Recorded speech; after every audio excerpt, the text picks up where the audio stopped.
Did you know that a demon's name has been hidden in every financial report submitted to the Securities Exchange Commission since it was started in 1934? This is just a crazy theory for entertainment purposes only. What's that demon's name? GAAP. This book is The Magical Books of Solomon by Aleister Crowley. If you're looking at this edition, page 217 says number 33. The 33rd spirit is GAAP. He is a great president and a mighty prince.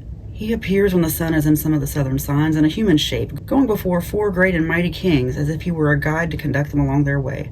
His office is to make men insensible or ignorant, as also in philosophy to make them knowing. He can cause love or hatred. GAAP is under command. GAAP stands for Generally Accepted Accounting Principles, which started along with the SEC. The president at that time was Freemason Franklin Delano Roosevelt.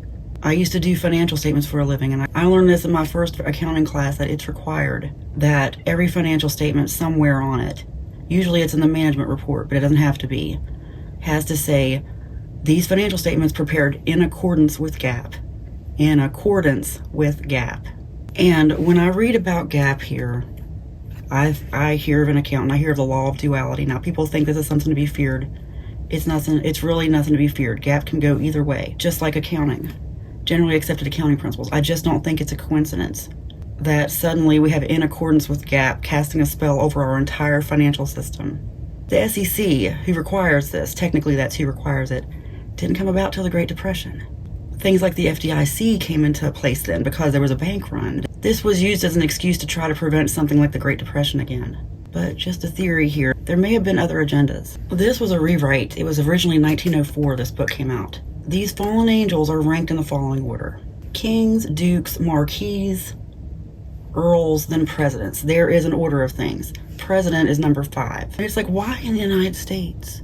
Why do we use the term president and not king or earl or even duke? Why do we choose president? Who did that start with? It was not George Washington, who was a Freemason, by the way.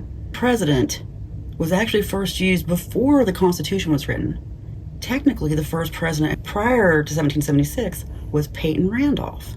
He was Grand Master of the Masonic Lodge in Williamsburg, Virginia in 1774. He was the first president of the Continental Congress. Why president? Why that word? Why is GAAP number 33? Follow me for more crazy theories that couldn't possibly be true.